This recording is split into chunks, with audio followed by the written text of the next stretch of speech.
It's time to sit back, relax, and listen to Conversations with Joan. Conversations with Joan will inspire, motivate, and empower you. Live your best life now. Listen, learn, think, and decide. And now, here's your host, Joan Herman.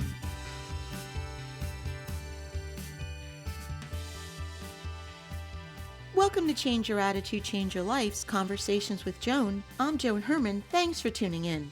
Today's guest, Susan Packard, believes that emotions can sink us or they can power us like fuel to succeed. Susan has developed a program that can help us grow emotional fitness so that we can thrive in all areas of life. According to Susan, success is an inside job. Susan is the co-founder of HGTV and its former chief operating officer. She worked on the startup teams for HBO and CNBC. She's a speaker, a guest expert on television and radio, and an op-ed contributor. Susan is the author of Fully Human, 3 Steps to Grow Your Emotional Fitness in Work, Leadership, and Life.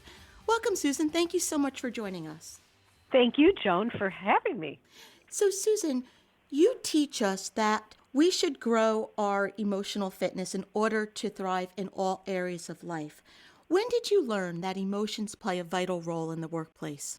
Well, it all came together for me when I was asked to join HGTV. I was its second employee, and its chief operating officer. I was 39, and, it was one of those situations where I had sort of powered through roadblocks all my life and had gotten to a place of leadership, but it was all external and all surface, and it was time for me to kind of press the pause button and to say, okay, if I am really going to, this idea has so much promise, and if I'm going to be an effective leader in this company, I need to know what I stand for and, what core principles drive me. And so it was about that time at 39 that I really started asking the harder questions that effective leaders need to ask of themselves so that they can connect with their organization. Was that experience, was that time in your life the inspiration for the book Fully Human?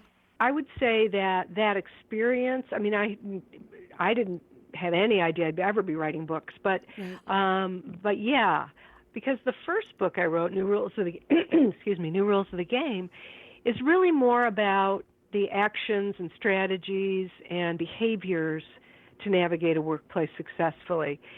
But at 39, I realized I had those things and they'd help me, but I needed to go a little deeper. And that's what absolutely, that's what the inspiration for the book is all about. So, Susan, you were one of the leaders of the newly created cable industry, and as a woman who was in a male-dominated industry, what did you learn from those early days of your career? Well, for me, it was always about the learning, and you can have a good college degree and and all of that, but then you go into the workplace, and can you learn the job? And I wanted to learn this job. It was cable back then, cable TV.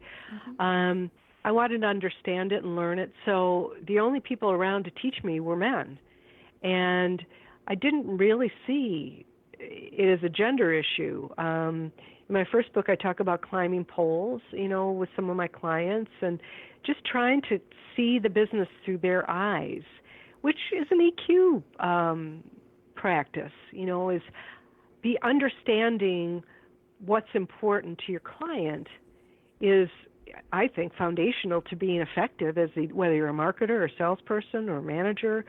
And so that was what that was about. And it just so happened, and it was unfortunate because I would have loved to have had female role models, but they weren't around at the time. And so, you do what you can and you learn what you need to learn regardless.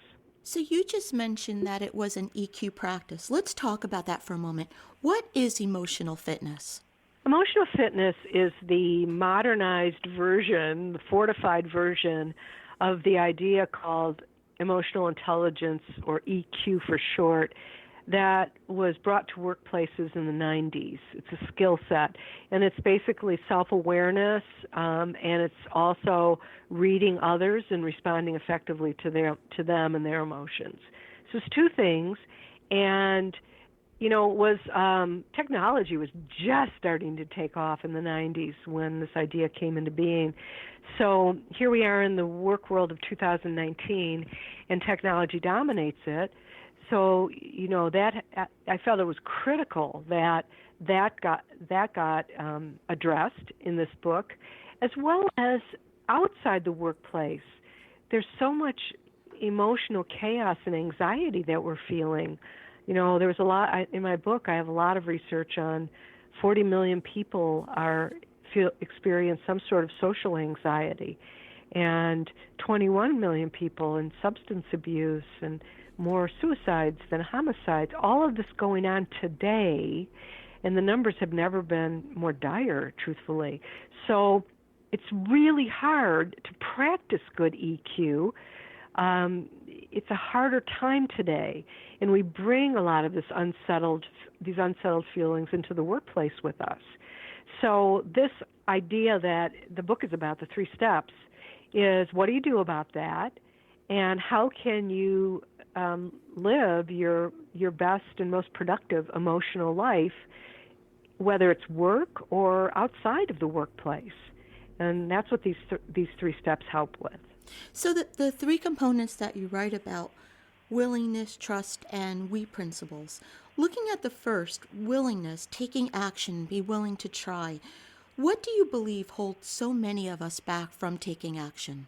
Well, if I had to say just one thing, I would say we're unsettled because of some experiences we've had in the past, and the past could be 24 hours, it could be this morning, that we don't really want to have to address. Mm-hmm. So as a result, we just keep pushing forward, and we shut it out, and we stuff it down, and then we eventually run out of room. What happens after that is a lot of different things, none of which are good. Mm-hmm. So I would say that's the main reason we don't want to do it, because, it's kind of scary to look under the hood and to really get a sense of what your deep inner principles are about, who you are, settle into yourself to know what's important to me, and, get to this place where our noble emotions lie is a process. Mm-hmm. But I think people, I know that was true for me until I turned 39. I just kept putting one foot in front of the other, and from a work performance standpoint, no one knew that, I needed other parts to complete me except me. And I finally got to that place at, 39 where I said, okay, Susan, it's time to start taking some inventory here. And for you, it was age 39. For me, it was age 43. I had a complete upheaval in my life at that age, at 43 years old. And the result of that is doing the work that I'm doing now. I had been raising my children and being the perfect wife and lost sense of who I was. And so I reevaluated at age 43. I asked the difficult questions, went through a lot of change, a lot of transformation, but this is all the result of that self-examination. Isn't that wonderful? I know it sounds like it was really painful, and it is, and this is why people don't want to do it. But when you get to the other side, it's so wonderful. It is. And it's a lot of, what I've learned, what I believe is it's a lot of fear that holds us back, that keeps us from taking a chance, because we'd rather just stay safe and comfortable and doing what you said, putting one foot in front of the other instead of going into the unknown. But the unknown is beautiful. It could be. Yeah, and you're absolutely right. Of all the emotions in the workplace, and whether I was inside a work, a company and working with people, or now as I, mentor others, it's fear. That is the most fundamental, unproductive, self-limiting emotion that we have. And, we have to, if we want to have peace of mind, we have to deal with it. Well, Susan, you've taken on so many challenging projects, and by anyone's standards, you're an accomplished woman. How did you move through your fears? How were you able to push those aside and take on all of these challenges? Well, I have two practices that I've taken on. One is a meditative, contemplative practice, and so I've learned a certain form of meditation, which is more than just sitting in quiet. I mean, it's sort of a way of how you see the world and how you relate to one another, and how you cherish people, and hopefully they cherish you. I mean, it all comes out of this practice. And in the book, at the very end of the book, last chapter, I really struggled with this, but I ultimately wrote it, and it was about I'm in recovery. And so that's a whole nother practice of a way to live. I mean, I feel so fortunate because I have both of these that I can rely on that sort of are all summed up in these 3 steps. And, no one has to go through what I went through, or maybe what you went through. And you can read this book, and if you do these things, you really can get to a place of joy and fulfillment. And what I like about what you just said, for so long, a meditative practice, people who meditated, they were viewed as hippies from, Southern California. But people like you, like me, I'm a true type A personality. To be able to bring a spiritual practice into the business world and to show the scientific benefits of that, I think that that's such a great point that you're making. Yeah, and the good news is there is a whole lot of science behind it. So those left-brainers out there who want to defy you when you argue about it, you can show them all the neuroscience, and it's really helpful. So your second component of the EQ Fitness is trust. And for someone who's been through a very challenging time, someone who's experienced a lot of loss, a lot of pain, how can that person find the trust that's necessary to build healthy relationships? Well, I guess it starts with, did the person that you might want to build trust with be the person who gave you the pain? Then it's really a choice of how vulnerable do you become. Because the thing about trust is it can feel like a high wire act between vulnerability and self-protection. And, again, how open do you want to become? But that's also true with those that might be strangers to you that you work with. And, you come into the workplace, and it feels so gratifying to have relationships of trust in the workplace. But at the same time, I say we have a willing heart, but we also have a shrewd eye. Not everyone is deserving of our trust, and that's a part of your evaluation of, okay, because it's a reciprocal relationship. It takes 2 to tango with trust. So that's part of it too. But it's probably not much different than willingness from the standpoint of the fear. If you can get over, just sort of push through. You can call yourself a scaredy. I call myself a scaredy cat all the time, but somehow I find some way, whether it's a girlfriend who gives me support or my husband or whatever, to push through these moments of fear. Writing this book, I mean, I really, it was a big pause for me to think about, do I really write this book? But I'm hopeful, that maybe it can provide some guidance and for others, And it's a wonderful foundation for the we principles, because what I've learned in business today, and I'm a firm believer that we're moving more to a state of collaboration than competition. I think we get more accomplished when we work together as a we, where there are win-win scenarios set up that everybody benefits. So when there's so much pride and ego and so much of that, eat or be eaten mentality. How do we make this shift to the we, to the collaboration, to win-win? Well, having, a lot of it is, it depends on where you are in your organization, but everybody can contribute here. It looks a little bit differently depending upon if you're, for example, in the C-suite versus if you're in middle management or, a worker. Right. So, but in all cases, this process, the we principles are when we move ourselves aside for a greater good.